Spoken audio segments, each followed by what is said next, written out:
사람이 어떤 다툼의 깊은 상처를 가지고 있거나 혹은 전쟁을 겪었거나 하는 그런 아픔이 있으면 화평함에 대한 깊은 갈망이 있기 마련입니다. 제 안에도 교회 안에서 성도들 사이에 화평함에 대한 깊은 갈망이 있습니다.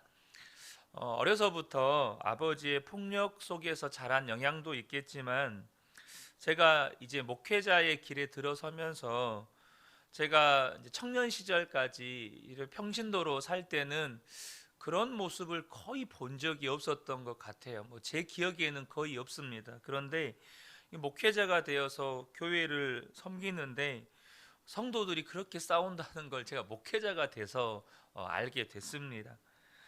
그로 인해서 성도들이 너무 큰 상처를 받고 교회를 떠나기도 하는 모습을 보면서 정말로 교회 안에 싸움이 없기를 바라는 그런 제 마음에 간절한 소원이 생기더라고요. 그럼에도 불구하고 교회들마다 차이는 있지만 여전히 갈등이 있고 또 다툼이 있는 것들을 보면 정말 안타까운 마음이 들 때가 정말 많습니다. 우리 속에 여전히 죄의 본성이 있기 때문에 우리가 함께 모였을 때 갈등이 생기고 이렇게 다투게 되는 것 같습니다. 가정도 또 교회도 거기에서 벗어나지 못하는 것 같아요. 어떤 때는 옳고 그름을 따지기 위해서, 또 어떤 때는 잘해보자는 뜻으로, 또 어떤 때는 마음에 든다 안 든다 이런 문제로 끊임없이 갈등이 일어납니다. 그런데 우리가 정말로 안타깝고 또 저와 여러분들이 분명하게 알아야 될 건 뭐냐면 싸우는 게 문제가 아니고요, 우리 안에 믿음이 문제라는 겁니다. 어떤 믿음이요? 싸워도 괜찮다, 싸워도 된다라는 그 믿음이 문제라는 겁니다. 잘해보자고 싸우는 거는 괜찮다는 거예요. 옳고 그름을 분명하게 가려야 되니까, 시시비비를 가려야 되니까, 그래서 싸우는 건 괜찮다는 겁니다. 여러분, 이것은 하나님께서 우리에게 교회 공동체를 주신 이유를 몰라도 한참 모르는 것입니다. 그리고 저와 여러분이 분명하게 직시해야 될 것이, 분열하고 다투는 건 마귀의 역사라는 겁니다. 하나님의 역사가 아닙니다. 우리가 잘해보자고 싸우고 마음에 안 든다고 싸우고 옳고 그름 따진다고 싸울 때 이것이 마귀의 역사에 우리가 놀아나는 것이고, 그 결과는 얼마나 끔찍한지를 저와 여러분이 아셔야 돼요. 시편 133편은 제가 예전부터 이 말씀을 묵상하고 볼 때마다 제 안에 큰 감동이 있었습니다. 이 시편 133편은 여러분 성경에도 기록되어 있는 것처럼 다윗의 시편입니다. 다윗이 백성들을 바라볼 때 이 백성들이 함께 어우러져 지내는 것이 하나님 보시기에 얼마나 아름다운지를 간단하게 고백하는 시편입니다. 그러니까 이것을 이스라엘 백성들은 다 하나님 섬기는 백성들이니까 교회 안에서 성도들이 서로 연합하고 사랑하고 함께 어우러져 지내는 것이 그렇게 하나님 보시기에 아름답다는 이야기죠. 이 시편은 순례자들이요, 이 순례의 길을 떠날 때 함께 가는 이 순례자들과 함께 기뻐하고 축복하면서 이렇게 함께 노래 부르면서 갔던 시편입니다. 그러니까 순례의 길을 혼자 떠나는 게 아니고 가다가 예루살렘 성전을 향해서 가다가 만나기도 할 것이고, 또 출발할 때 함께 가는 또 순례객들도 있었을 것이고, 그들이 서로 함께 모여서 이 노래를 부르면서 이렇게 예루살렘 성전을 향해 갔던 거예요.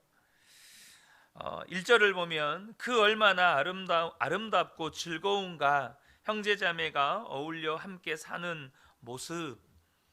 여러분, 저와 여러분이 분명하게 아셔야 됩니다. 이것이 하나님의 계획입니다. 우리를 교회로 모아주신 하나님의 뜻이에요. 여러분 순례자들을 한번 여러분 생각해 보십시오. 지금 예루살렘을 향해서 가는 순례자들 무리가 있어요. 그런데 함께 순례를 떠나는 것 자체가 기쁘고 감사한 것입니다. 왜냐하면 여러분 이 순례자의 길이 얼마나 고단한 길입니까? 얼마나 힘든 길이에요. 뭐 짧게는 몇 킬로미터는 순례의 길이라고 하지도 않죠. 수백 킬로를 걸어서 몇 달을 걸어서 이렇게 예루살렘 성전까지 가는데 그 과정이 정말 힘들고 어렵고 고단하죠. 그런데 이 옆에 누군가가 함께 해주는 것만으로도 이 순례자에게는 기쁘고 감사한 거예요. 함께 있어주니까 외롭지 않고 두렵지 않고 어려움도 서로 위로하고 격려하면서 가니까 이게 너무 감사한 거죠. 그런데 여러분 만약 이 순례객들 사이에서 싸움이 생겼다면, 서로 치고받고 주먹다짐을 하고 서로 욕을 하고 비난한다면, 또 서로 남처럼 얼굴도 보지 않고 말도 걸지 않고 지낸다면 그 순례의 길이 무슨 은혜가 되겠습니까? 여러분 우리의 교회 생활, 신앙 생활이 똑같습니다. 하나님이 이 바벨론 세상에서 살아가는 우리들에게 하나님의 그 영원한 본향, 영원한 천국을 향해 걸어가는 이 인생의 순례의 여정 가운데서 하나님의 자녀답게 힘주시려고, 하나님 자녀답게 살아갈 수 있는 힘주시려고 우리에게 주신 것이 교회 공동체입니다. 영원한 본향을 향해서 나아가는 그 순례의 여정 가운데 기쁨으로, 감사함으로, 감격으로 우리가 그 인생의 여정을 걸어갈 수 있도록 하나님께서 우리에게 허락하여 주신 이 은혜의 공동체가 바로 이 교회 공동체라는 거예요. 교회 공동체의 가장 중요한 하나님의 계획은 서로 함께 어울려서 사랑하고 위로하고 서로 힘이 되어주는 화평한 공동체를 이루는 것입니다. 저와 여러분이 이거 아셔야 합니다. 물론 저와 여러분이 세상에 복음 전해야죠. 세상에 나아가서 하나님의 나라를 확장시켜 가야 합니다. 그런데 여러분, 세상에 복음을 전하고 하나님 나라를 전하고 십자가 사랑을 전하는데 그것을 전하는 교회 공동체가 다투고 분열하고 서로 치고받고 싸우고, 여러분 그런다면 무슨 복음이 전해지겠어요? 그 공동체를 통해서 무슨 하나님의 사랑이 흘러가겠습니까? 그 공동체를 통해서 어떻게 하나님의 나라가 이루어질 수가 있겠습니까? 그러니까 하나님께서 저와 여러분에게 교회 공동체를 허락하신 가장 1차적인 목적은 정말로 화평한 공동체가 되는 겁니다. 정말로 이 교회 공동체가 어울려서 사랑하고 위로하고 서로 힘이 되어주는 공동체가 되는 거예요. 그래서 주님께서 말씀하시는 것이 서로 사랑할 때 세상이 이 교회 공동체를 보고 하나님께 영광 돌리게 된다는 거예요. 형제가 서로 사랑할 때 그들이 하나님의 영광을 보게 된다는 겁니다. 여러분 세상 살아가기 얼마나 만만치 않지 않습니까? 당장 코로나가 전 세계를 휩쓸고 있는 상황에서 그런 기사가 있더라고요. 서민들을 더 힘들게 하는 건 물가 상승이라고. 코로나가 힘든 게 아니고 물가 상승이 서민들을 더 힘들게 한다고 하더라고요. 그리고 개인적인 또 어려움들도 있지 않겠습니까? 그런데 우리가 교회 공동체가 되었을 때 하나님이 주시는 것은 하나님이 주시는 은혜도 있지만 함께 신앙생활을 하는 성도의 위로도 있는 겁니다. 우리는 지금 순례의 길을 가고 있는 거예요. 그러므로 여러분 교회의 자랑은 교인 수가 많은 게 아닙니다. 예배당이 큰 것도 아니에요. 제자훈련을 위한 좋은 영적인 프로그램, 어떤 제자훈련 프로그램이 있는 것도 아닙니다. 그 교회가 봉사활동을 많이 하는 것도 아니에요. 여러분 교회의 가장 중요한 축복은 화평입니다. 서로 사랑하는 거예요. 그래야 교회가 되는 겁니다. 그 다음은 다 그 다음이에요. 교회 공동체 안에 성도들 사이에 누리는 화평, 이것이 가장 중요한 축복입니다. 그래서 제가 아는 교회는 교회 이름 자체가 화목한 교회예요. 교회 이름이 화목한 교회입니다. 여러분, 잘하자고 싸우고 옳고 그름 따지자고 싸우면 우리가 교회를 몰라도 너무 모르는 것입니다. 여러분, 다 부모님들이시잖아요. 부모님들이 자녀들을 볼 때 잘하자고 서로 싸워요. 옳고 그름 따진다고 서로 싸워요. 그러면 그거 잘했다고 박수 쳐줄 부모가 어디 있습니까? 부모 입장에서 누가 잘하고 누가 못하고가 뭐가 중요합니까? 이것이 옳고 저것이 옳고, 큰 놈이 옳고 작은 놈이 옳고가 부모 입장에서 뭐가 중요해요?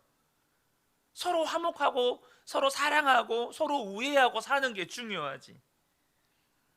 여러분, 화목하고 하나 된 교회를 통하여서 하나님이 어떤 복을 주십니까? 2절을 보면 머리 위에 부은 보배로운 기름이 수염 곧 아론의 수염을 타고 흘러서 그 옷깃까지 흘러내림 같고 라고 기록합니다. 이것은 아론이 제사장으로, 이스라엘의 첫 제사장이 아론이지 않습니까? 아론이 제사장으로 기름 부음 받을 때의 그 모습을 묘사해 놓은 겁니다. 머리에 기름을 부으니까 그 기름이 머리를 타고 수염을 타고 옷깃까지 흘러내리는 모습을 그대로 묘사한 겁니다. 이 기름 부음을 받았다는 말은 거룩함과 하나님의 임재의 상징입니다. 여러분, 근데요, 교회의 거룩함은 무엇으로 알 수 있을까요? 교회의 거룩함, 목사의 설교가 은혜로우면 교회가 거룩한 것입니까? 성도들이 기도를 많이 하면 거룩한 것일까요? 교회가 봉사를 많이 하면 거룩한 것입니까? 많은 성도들이 모여서 또 예배당이 아주 경건하게 예배드릴 수 있는 분위기가 만들어지면 거룩한 것입니까? 여러분, 그게 아닙니다. 여러분, 교회의 거룩함은 성도들이 화목하게 지내는 것, 성도들이 서로 사랑하며 지내는 것이 하나님의 임재고 교회의 거룩함입니다. 왜요?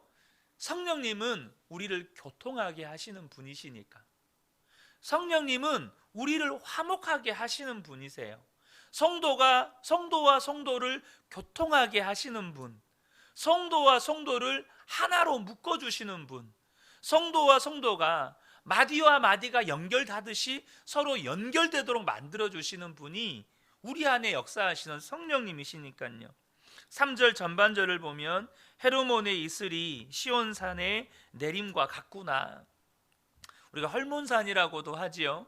이 헐몬산은 이스라엘 북쪽에 있는 아주 높은 산입니다.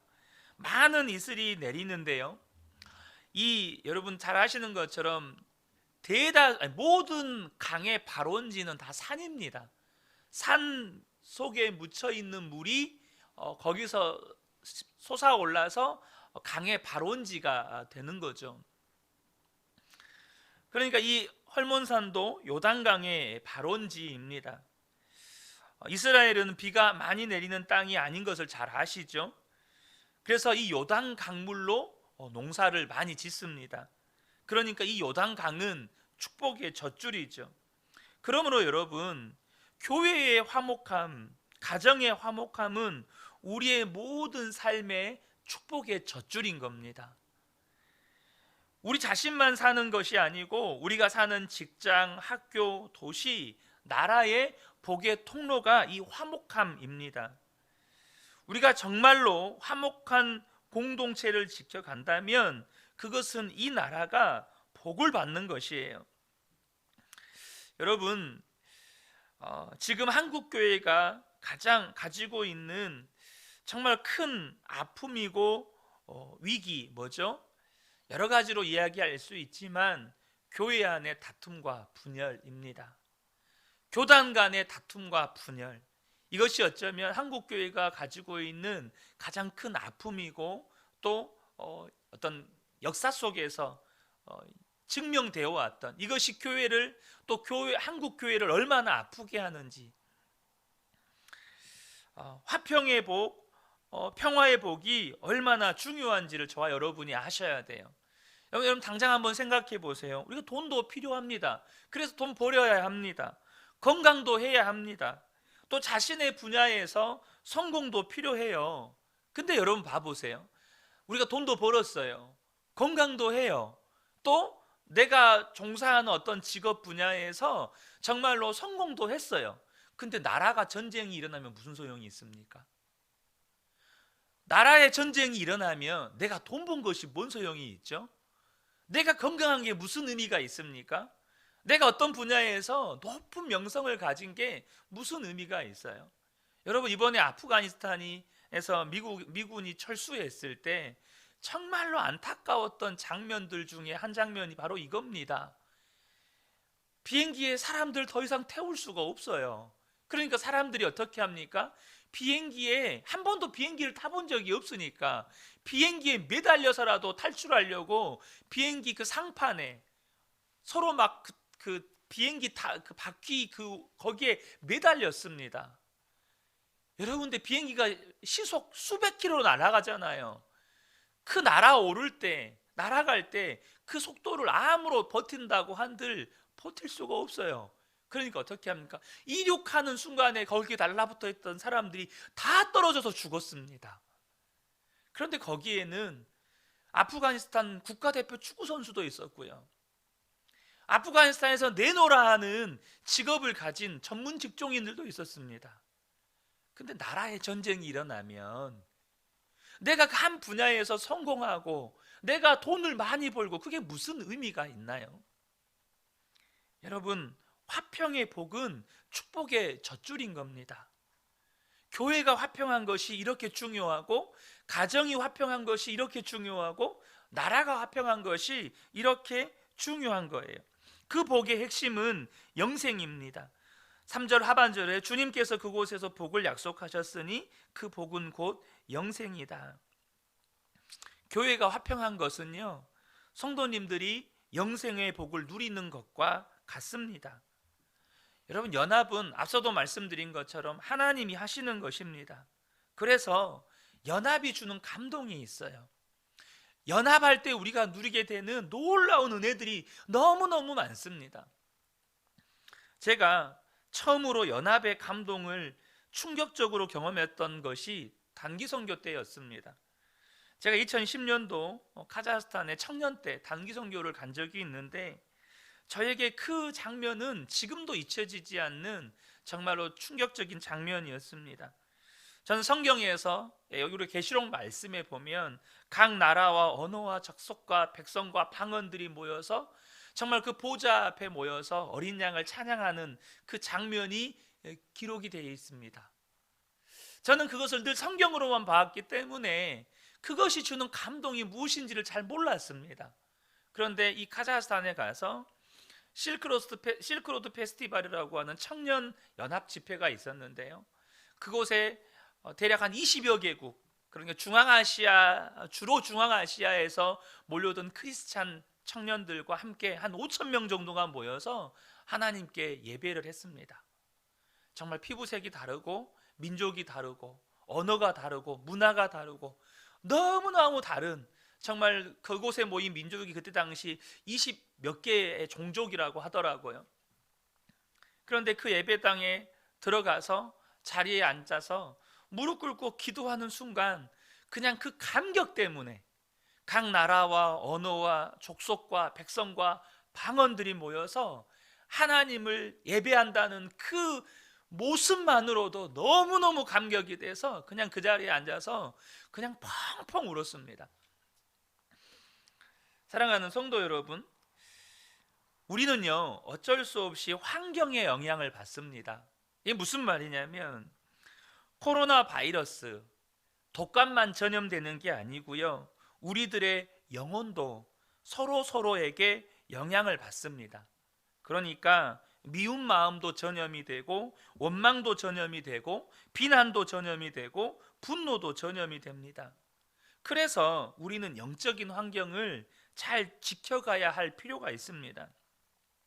그래서 제가 사실 언제부턴가 강단에 설 때 얼굴 표정 관리를 정말 잘해야겠다는 생각을 합니다. 여러분, 만약에 한번 생각해 보세요. 제가 이 강단에 올라왔는데 예배 전에 엄청 화난 일이 있었어요. 그래서 그 화난 감정 그대로, 혹은 누군가를 향해 막 원망하는 감정 그대로, 혹은 분노의 감정 그대로, 혹은 상처 입은 감정 그대로 고스란히 이 자리에서 서가지고 예배 인도를 한다면 아마 우리 성도님들 100이면 100 다 시험에 드실 거예요. 목사님이 뭔 일이 있었다냐, 뭔 일이 있었는데 저런 표정으로 예배를 인도하신다냐, 다 이런 생각 들으실 거예요. 근데 여러분, 목사만 그렇습니까? 부부 사이에, 부모와 자녀 사이에, 성도들 사이에도 다 똑같습니다. 표정 하나에도 우리는 영향을 받아요. 그러므로 우리가 정말로 해야 될 일 중에 가장 중요한 일이 공동체의 화평을 지켜가는 겁니다. 기쁨과 감사의 분위기를 지켜가는 거예요. 한 가지만 말씀을 드리고 싶습니다. 어떤 목사님이 계셨어요. 이 목사님이 늘 그 부정적인 마음에 사로잡혀 계셨대요. 그래서 부정적인 마음에 사로잡혀 있으니까 주변에 마음에 드는 사람이 한 사람도 없는 거예요. 아내도 마음에 안 들고, 자식들도 마음에 안 들고, 성도들도 마음에 안 들고, 다 마음에 안 드는 거예요. 어느 날 로마서 14장 10절 말씀을 읽고 심장이 멎는 것 같으셨대요. 로마서 14장 10절을 보면 네가 어찌하여 내 형제를 비판하느냐, 어찌하여 내 형제를 업신여기느냐, 우리가 다 하나님의 심판대 앞에 서리라. 이 말씀을 읽고 깜짝 놀라신 거예요. 꼭 자기한테 하나님이 직접적으로 말씀하시는 것 같았대요. 너는 어찌하여 다른 사람을 업신여기고 판단하느냐, 하나님의 심판대 앞에 우리가 설 것을 네가 알지 못하느냐. 자기 생각에 내가 옳아서 그래서 다른 사람을 비판적으로 보는 것이 하나님이 얼마나 싫어하는 일인지를 아시고, 또한 이것이 자신이 마귀의 영적인 영향력에 사로잡혀 있었다는 것을 이 말씀을 통해서 알게 되신 거예요. 그래서 목사님은 그때부터 어떤 사람에 대해서 비판하는 생각이 떠오를 때마다 예수님의 이름으로 대적하기 시작했대요. 왜냐하면 그 생각은 마귀가 심어주는 거니까요. 예수님의 이름으로 대적하기 시작했대요. 그리고 나서야 오랜 기간 동안 부정적인 마음에 사로잡혔던 것이 풀어지는 은혜를 경험하셨다는 이야기를 들은 적이 있습니다. 사랑하는 성도 여러분, 우리가 교회의 화평을 지켜갈 때 우리 성도님들의 삶에 누리는 하나님의 은혜들이 진짜 복이 됩니다. 가정의 화평을 지켜갈 때 하나님이 주신 은혜가 진짜 복이 됩니다. 저는 우리 그 은혜교회 또 함께 예배하는 우리 모든 성도님들이 하나님의 은혜로 이 화평한 공동체를 지켜가는 일에 마음을 드리고 삶을 들이시는 분들이 되셨으면 좋겠습니다. 그러면 하나님이 주시는 은혜가 진짜 은혜가 됩니다. 여러분, 은혜를 담아야 은혜잖아요. 근데 밑 빠진 독에다가 은혜를 부으면 그게 무슨 은혜가 됩니까? 교회가 화평해야, 가정이 화평해야, 내 마음이 화평해야 하나님이 부어주시는 은혜가 담겨지는 겁니다. 우리 모든 성도님들의 삶에 이 은혜가 충만하게 임하시기를 예수님의 이름으로 축복합니다. 아멘. 기도하겠습니다.